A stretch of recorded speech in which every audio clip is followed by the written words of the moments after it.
found in your Bible. It's a priority in its very placement. It is first. God put man and woman into marriage. Then we saw the purpose of marriage. We've looked at that. The purpose of marriage is to be a help for aloneness, and all those other things I'm not trying to go back through. And our pattern of marriage was a very interesting study and consideration. When we look at Christ and the church, even in that, we mess up the pattern. And so there is no perfect pattern, or let me say it this way, there is no model marriage found in your Bible. You don't know how different ones lived, talked. It's very interesting. People say, well, so-and-so and such and such. And, we have, obviously, in 1 Peter 3, Abraham and Sarah that are given. You wouldn't want Abraham and Sarah's marriage from the book of Genesis. You wouldn't.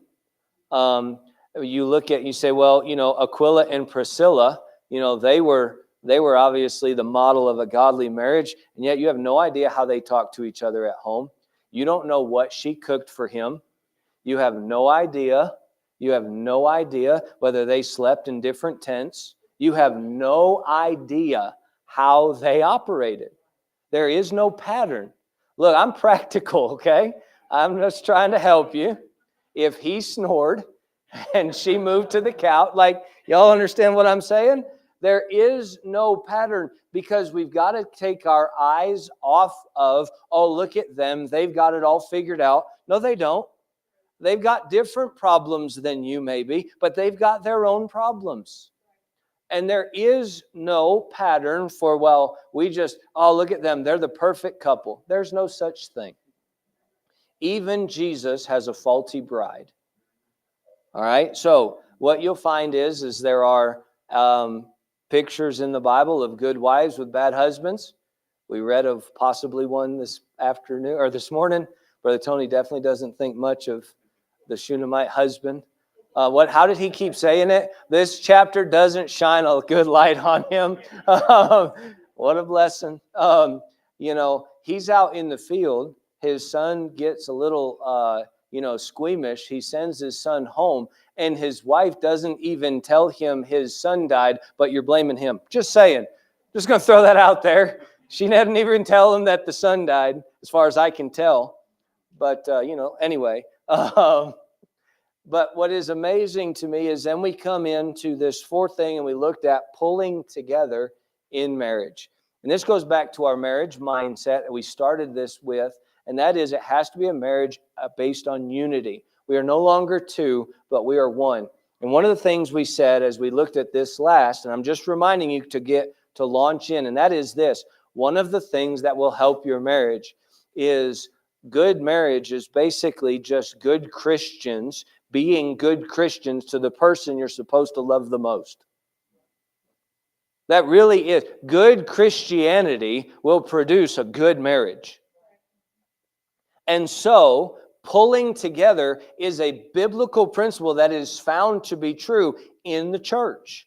And we looked at a lot of examples of that. 1 Corinthians 1, Philippians 1. We're to be striving together and pulling together for the work of Christ. We are to be in unity, not in division, not everyone going after their own thing, but pulling together for the cause of Christ. And this is the way this works in a marriage. Listen, if either one of the parties, husband or wife, if either spouse is pulling for their own cause, it will turn into a destructive situation. It'll turn into a very bad thing. So we are pulling together. It is no longer my thing or her thing and his thing, but it is our thing. We are working towards what is the best for our marriage. That's not my cause. That's not my wife's cause. That is God's cause. All right? And the problem with the mindset that the Pharisees had was, this is really as simple as what that was in Matthew 19, if you'll remember. It was my way or the highway. Can we divorce our wives for any cause? You know what that means? If I don't like what she's doing, I can get rid of her. Now, we have a completely different saying for that, but it is the same spirit in our day, the same mindset. And that is, if mama ain't happy, ain't nobody happy. It's the same mindset in marriage that we have. That's not a biblical mindset. Because if it's my way or the highway, that's the wrong mentality. We are to be dwelling together in unity, pulling together, and pulling together for the cause of Christ. Now, the last thing here, or not the last thing, the next thing here that I want to get to is found here in Romans chapter 12. We're going to look at 2 verses to get started with, verses 9 and 10. Let love be without dissimulation. I'll go back and mention or explain what that word means, because that's probably not one. Well, I don't know. Let's take a poll. How many of you used that word this week? Didn't think so. That's not one we just typically pull out of the hat. But dissimulation, abhor that which is evil, cleave to that which is good, be kindly affectioned one to another with brotherly love, in honor, and here's the next point, preferring one another. Preferring one another. So not only are we supposed to be pulling together, but we're actually supposed to be preferring one another. Now what that means, preferring one another, is a lowering of self and an honoring of the other. It is a putting someone else's needs ahead of your own. That's what it means to prefer one another. Okay? So here it is. You're down to the last bite of dessert.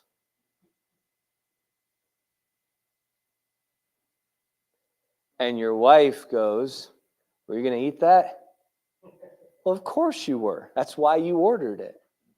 So you say, "No, honey, go ahead. Help yourself." Right? You don't go, "What do you think you're doing eating my..." Y'all understand the difference there? I say, "Well, maybe sometimes I do that." Well, that's what it means to prefer one another. Now, what does let love be without dissimulation? What does that mean? Good question. The first understanding of that word, dissimulation, is a hypocrisy. It is a feigned love. It is fake. It is the idea of representing love, though harboring ill feelings toward them. Now, I promise you this, that applies to marriage. There are a lot of times when you will tell your spouse you love them when you are mad at them. I know, I'm hitting real close to home. We're dealing with home. Yeah, I mean, you'll tell your, "What's wrong?" "Nothing. I love you. I love you too." You liars. You've got bitterness. You're harboring ill will toward one another. You don't love each other right now more than you could throw each other. Let love be without dissimulation. That feeling is what it's talking about. And I know we've come up with terms for this to get around it. Here's what we say. "Well, I love them in church. I just don't have to like them." If you are trying not to like someone, you don't love them. You don't love them like in honor preferring one another. You don't love them like this is talking about. Abhor that which is evil, cleave to that which is good. By the way, you see that word cleave? Where else did that pop up? Remember that popped up all the way back in Genesis where we're at in our study on marriage? A man ought to leave his father and mother and cleave unto his wife. Be kindly affectioned one to another. Kindly affectioned. You can't be kindly affectioned and not like someone. Kindly affectioned implies that you like them. Now, we ought to, as Christians, have these verses apply to us. But we shouldn't be better Christians to others more than our own household. And can I tell you, these verses ought to apply in this room. What do you mean? Let love be without dissimulation. Whether we were preaching on marriage or not tonight, the message is preferring one another. This is written to a group of believers, and this is the message. Let love be without dissimulation. You understand that there are times when what someone does gets under your skin, when what they do or how they do or what they say just kind of rubs you the wrong way. But here's the truth of the matter. It's not about you. If you have the mentality, this is why I said those songs were so apt, because the first song really was this: your loved one who is now in heaven is in a better place than they were by staying with you. And if you prefer them over you, you're happy they're there and not here, even though you're sad they're there and not here. I think I said that right. I'm not going to try it again. You understand that in order to make that statement, you have to prefer them and where they are, what they are, over us. Let me explain. Most of the time, when we're grieving, well, I just wish that they were here. You realize how selfish that is? You realize how selfish it would be if God said, I'll grant you one thing, and it's like, hey, could you take my dad out of a perfect environment in heaven and bring him back to this wicked and sinful world so that way I can be with him for a couple days? What do you mean, a couple days? Oh yeah, in light of eternity, that's all we have here. Caleb, you're going to be with me for the rest of eternity. Why would you bring me back to this place? Well, because I don't prefer you, I prefer me. And the reality is, and we have been warned about this in Ephesians 5, if you'll remember in Ephesians 5, you can turn there. I'll just throw this out. Look at Ephesians 5, verse 28.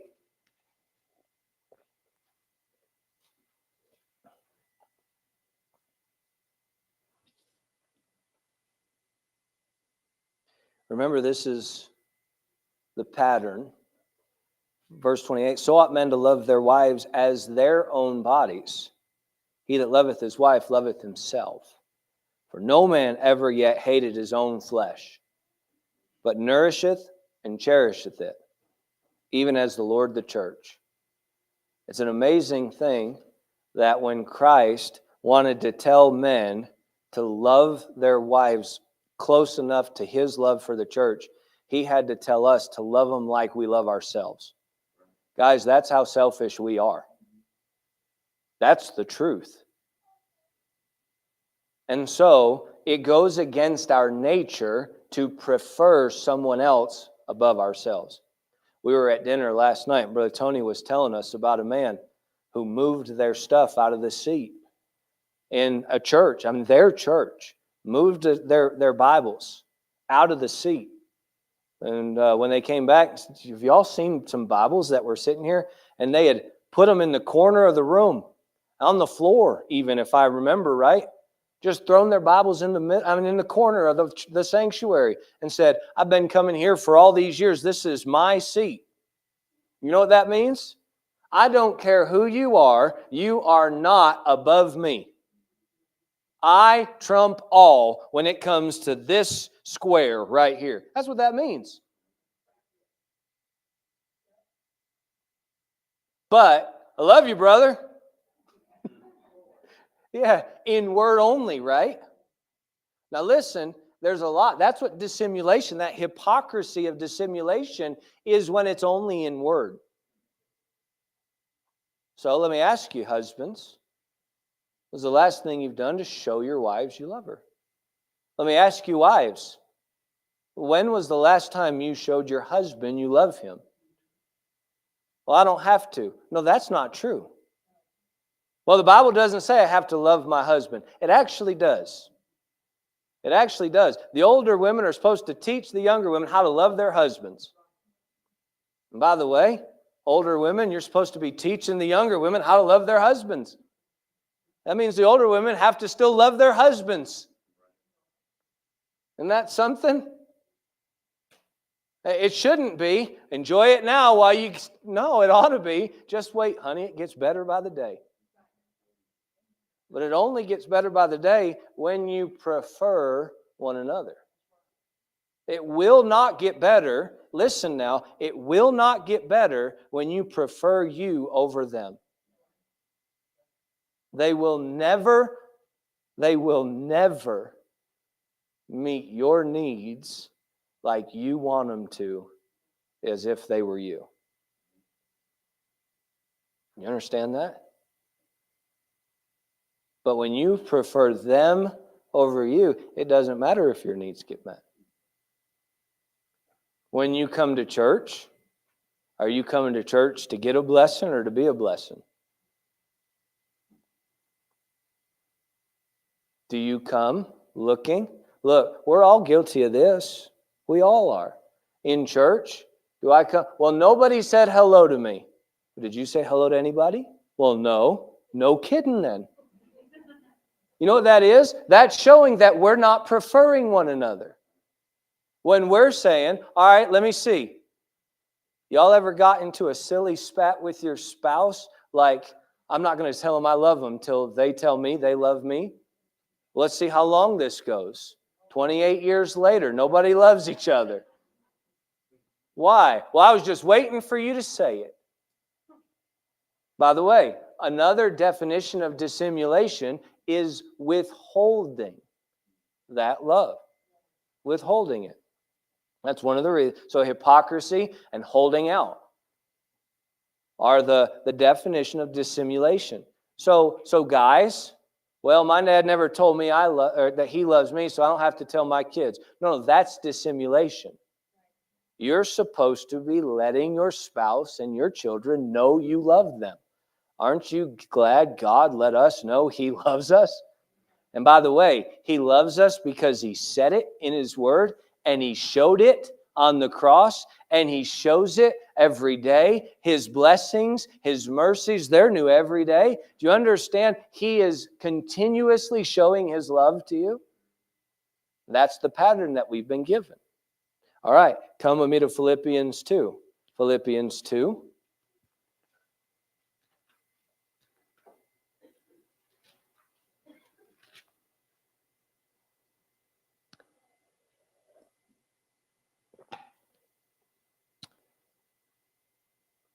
When we were growing up, my older brother, I won't mention any names, but I only have one.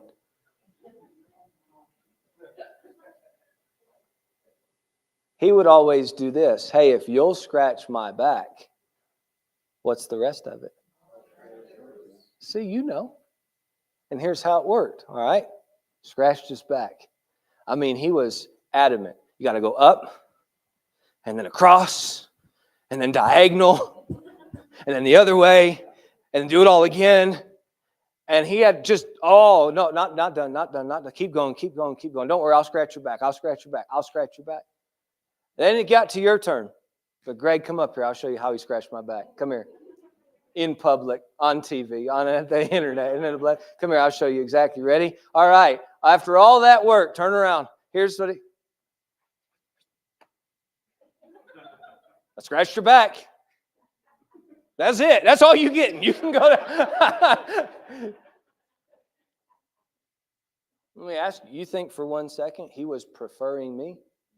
Not a chance. He's using me. You ever done that with your spouse?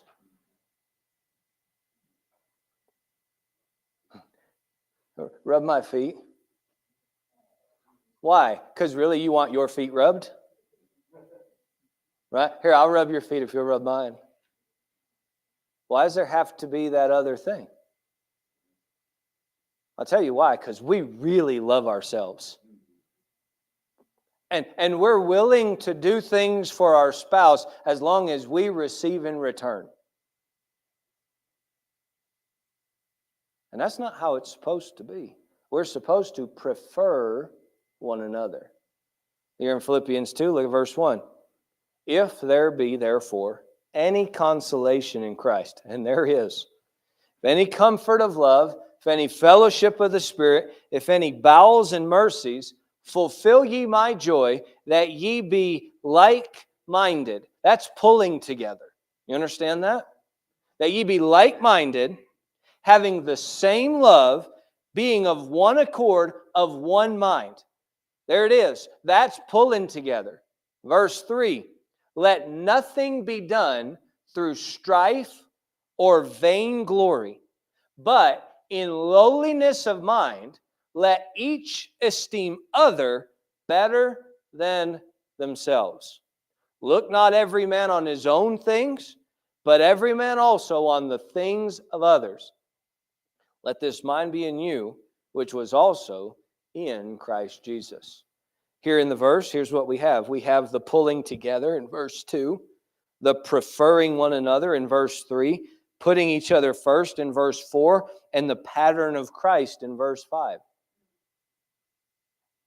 You see it? You have the pulling together of verse 2, the same love, like-minded, one accord, one mind. You know what that is? That's unity. That's unity. Then you have in verse 3, preferring one another. Let nothing be done through strife or vainglory, but in lowliness of mind, let each esteem other better than themselves. Can I tell you? This is the mentality that's supposed to be found within the church. How does this happen?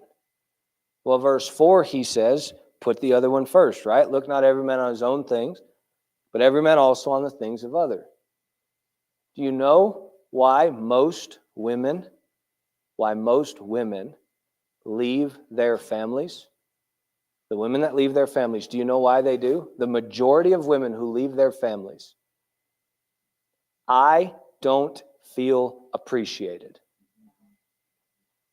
That statement, I don't feel appreciated. Do you know why that is? I'll tell you why. Because for a long time, and we said this last in the preeminence, and I'll hit it again, but for a long time, they have been functioning the home. And when you function something, you get the idea that you should be the focus of it. And so, mom is taking care of infants, up all night, feeding around the clock. I mean, at times miserable. Then transition into toddlerhood. And then if you have another one while there's a toddler, good luck. Because then you stay up with the baby all night, and then the toddler wants you to get up and have energy, run you ragged all day. And look, no matter how much it's exhausting season of life, then there's all kinds of sickness and diapers and all kinds of nasty. And you go through all of that, and listen, the house is still there. Laundry still has to be done. Somebody's got to have, food on the table. Feed these rug rats. When they start growing, it just gets worse. And you can never have enough food in the house.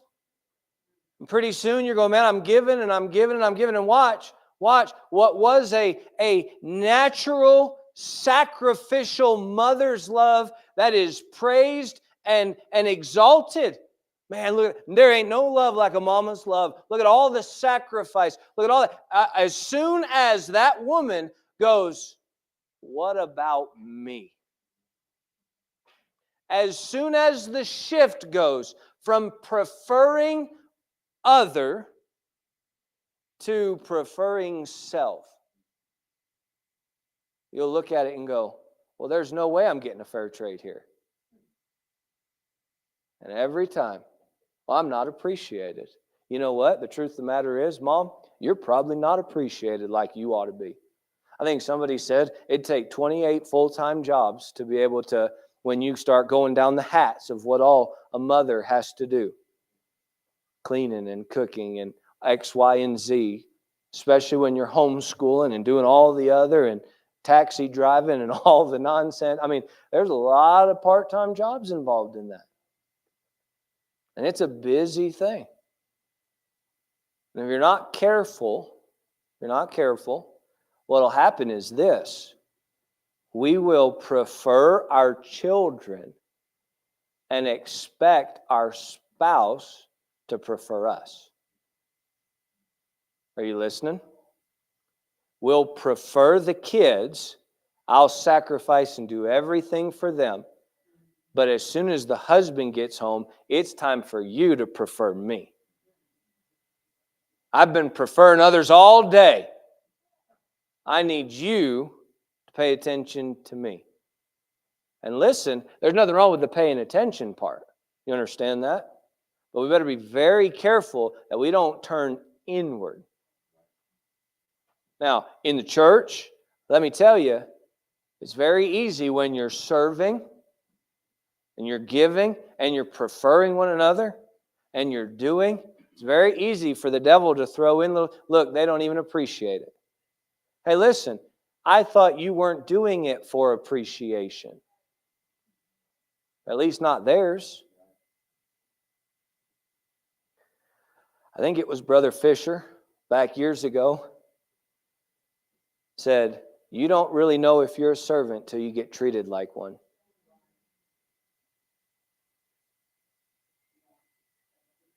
When you start being treated like a servant, then whether or not you're a true servant will show up. We want to serve while being treated as a king. Come on up. That's what we want. We want both things happening at the same time. But Jesus highlights that in, I believe it's Luke 17, when he says that when a man has a servant and he's out in the field serving all day, does the man, when he comes in, does he put on for the servant, or does he expect the servant to put his food on? He's not going to thank him for doing his job. He expects him to do his job. Why? Because that's what his job is. We've got this idea that we deserve a bonus. In our society, man, I've been doing a lot. I deserve a bonus. Have you been doing this bonus work? Well, of course not. I've been doing my job. Then why would you deserve a bonus? That's called what you're paid for.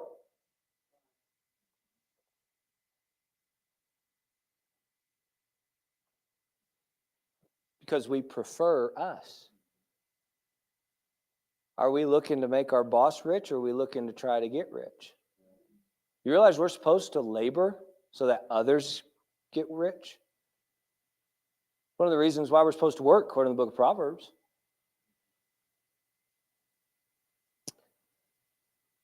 Let me show you this. Come to Mark 6.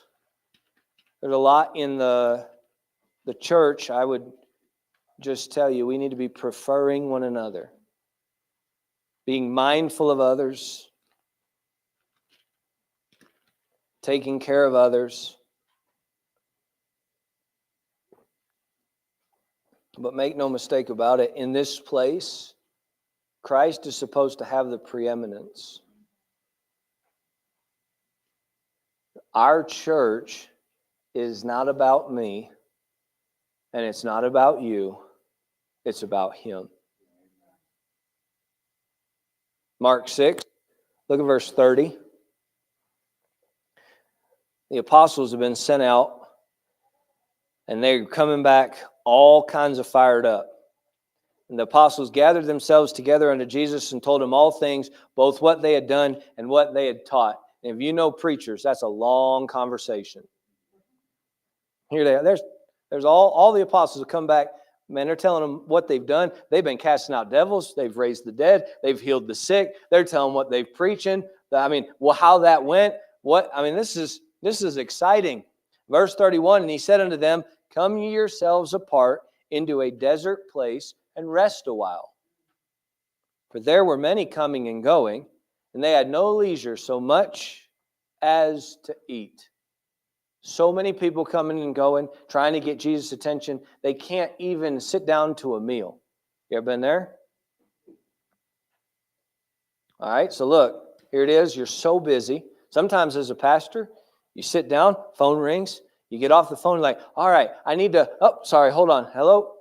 And you're going. I mean, there's no leisure so much as to eat. Going, going, going. Thank God for a mute button you can chew and here's the thing. You ready? So they said, you know what we need? We would use the term vacation. We need rest.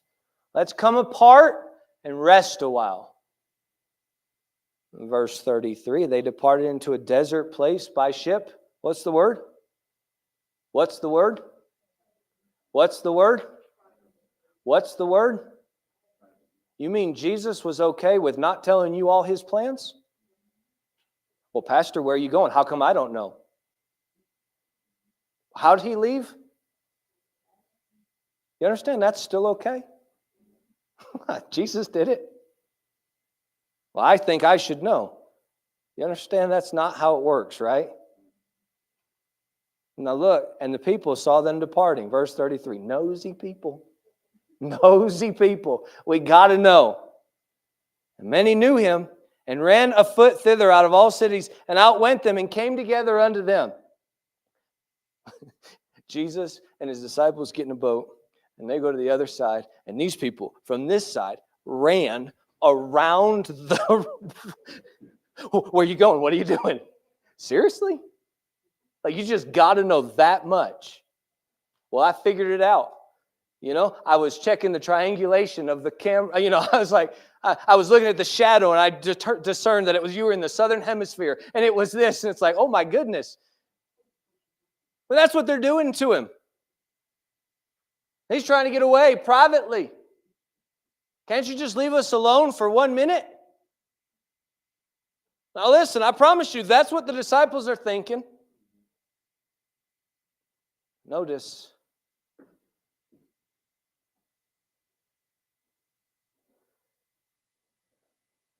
Verse 34, and Jesus, when he came out, saw much people and was moved with compassion toward them, because they were as sheep, not having a shepherd.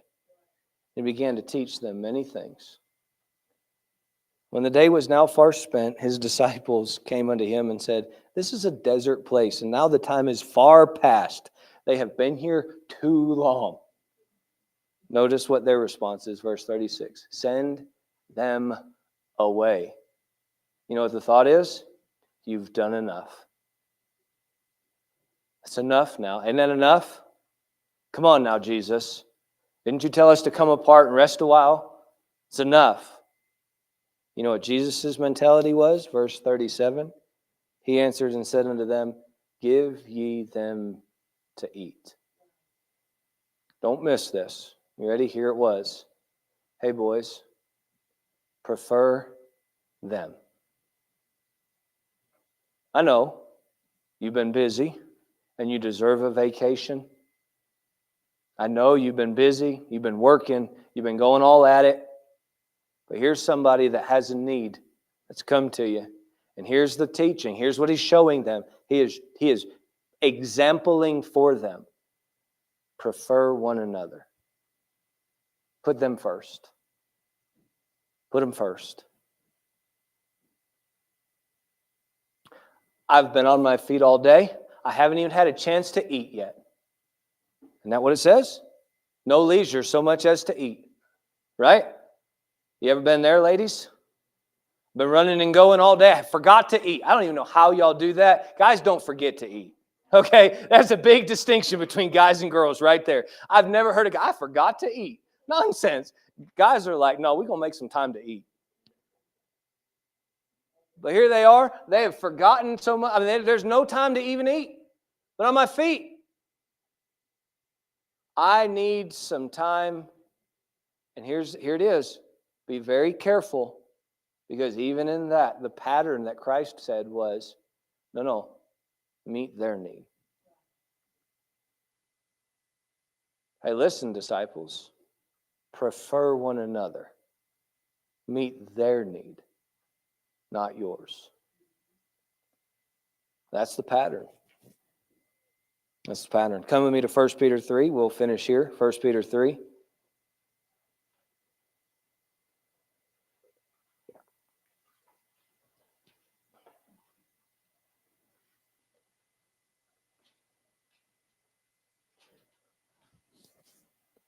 We're going to read a healthy portion of this. So I'm just going to start in verse 1 since that's where it starts.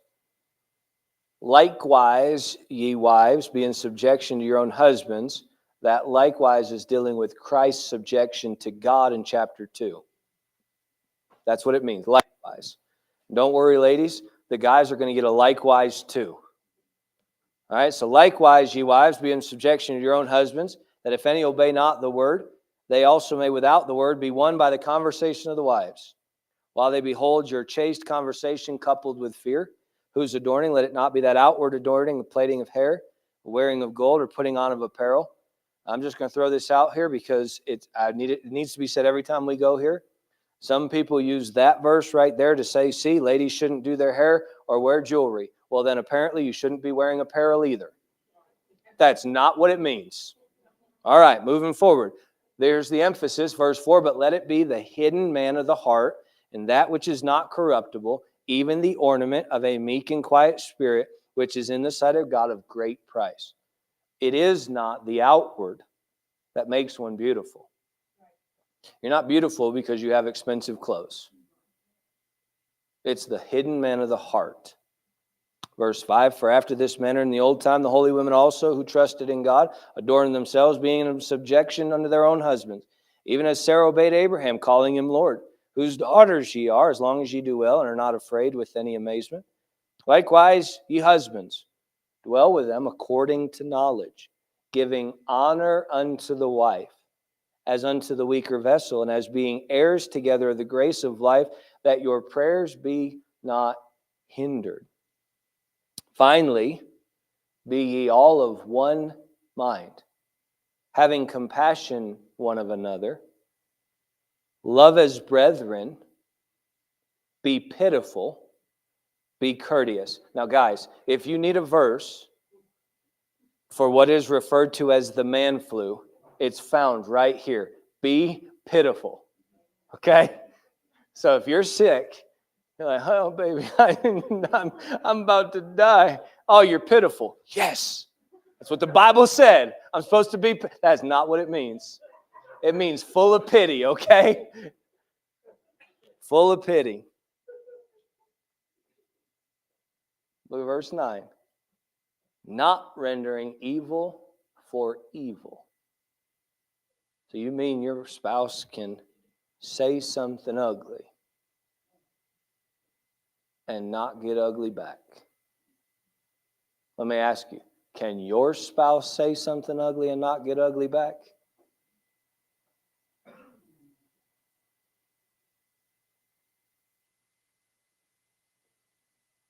Well, they're not supposed to say something ugly. Yeah, no, but that's not your part. Can someone in church say something ugly and not get ugly back?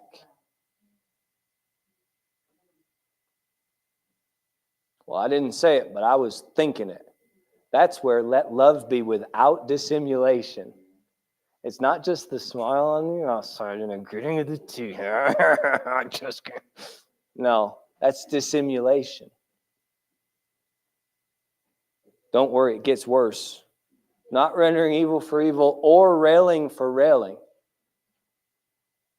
but contrariwise, blessing. Please listen. Not only my spouse is supposed to be able to say something ugly and not get ugly back, but actually, when they do something evil, when they speak evil or railing, they're supposed to receive blessing. Can your spouse say that? I'm afraid far too often my spouse can't.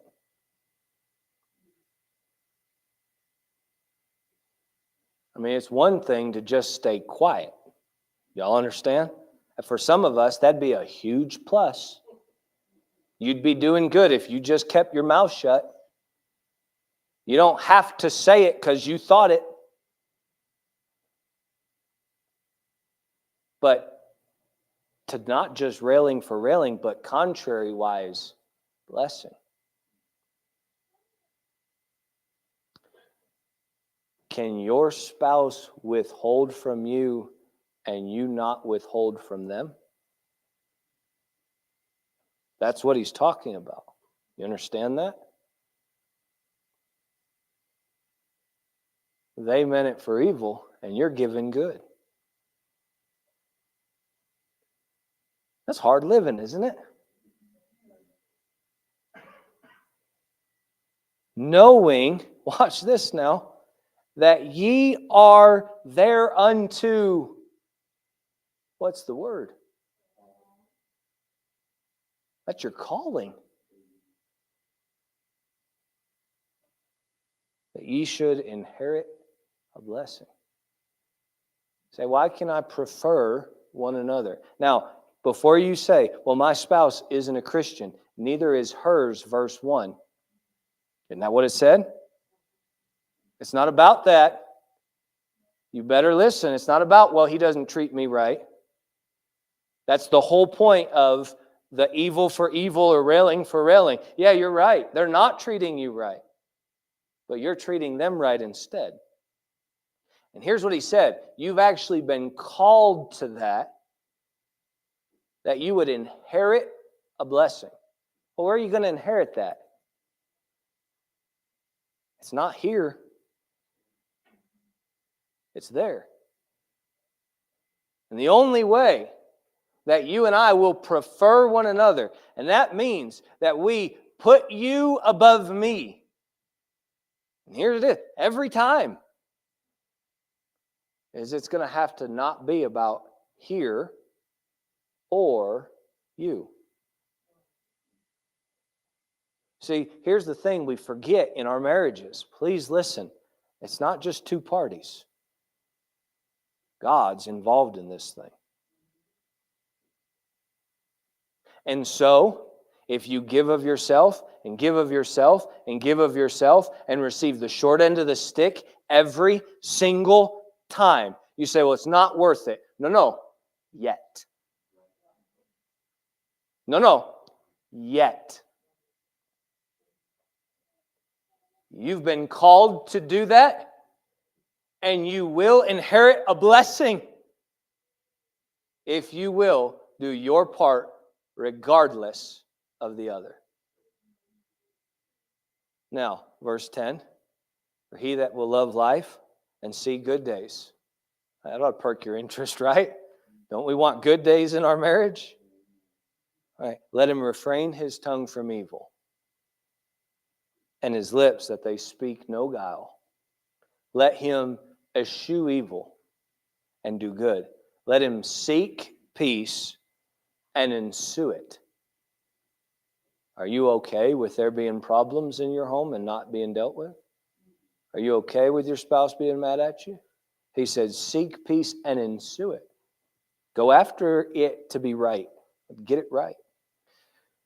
For the eyes of the Lord are over the righteous, and his ears are open unto their prayers. But the face of the Lord is against them that do evil. And who is he that will harm you if ye be followers of that which is good? But, and if ye suffer for righteousness' sake, happy are ye. Be not afraid of their terror, neither be troubled. But sanctify the Lord God in your hearts, and be ready always to give an answer to every man that asketh you a reason of the hope that is in you with meekness and fear, having a good conscience, that whereas they speak evil of you as of evildoers, they may be ashamed that falsely accuse your good conversation in Christ. For it is better, if the will of God be so, that ye suffer for well-doing than for evil-doing.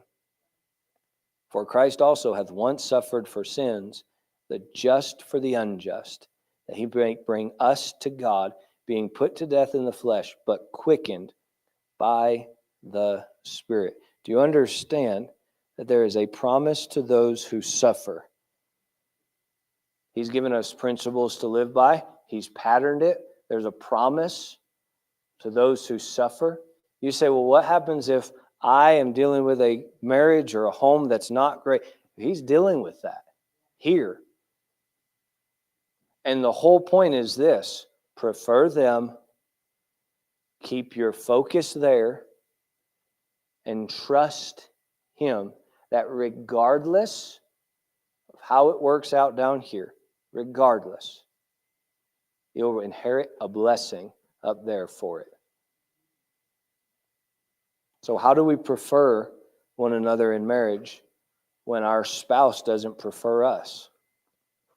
When our spouse is happy to be selfish and take all of our preferring and never do anything about it. How do we do that? Well, it will never happen if you're looking at them. You ever have someone who felt like you wanted to be a blessing to them and they were happy for you to be a blessing to them?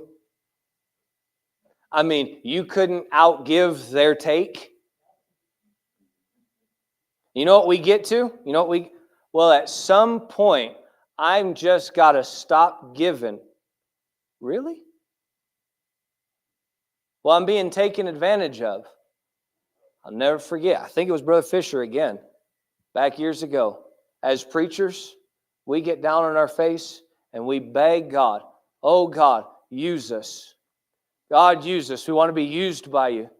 And then a little while later, we get down on our face and beg God, God, they're using us. They're using us. Isn't that what we ask for? Even hereunto ye are called. You've been called to prefer one another. Can I tell you? We better put one another first. Kids should put your siblings first. First. You know they like it and there's only one left, let them have it. Not let them have it with a guilt trip. Not let them have it so you can have one up on them. I was a kid too. I know exactly how that works. By the way, we also do that as adults sometimes, don't we? Sure, I'll do this for you, but you owe me one. Preferring one another. Stand to our feet tonight.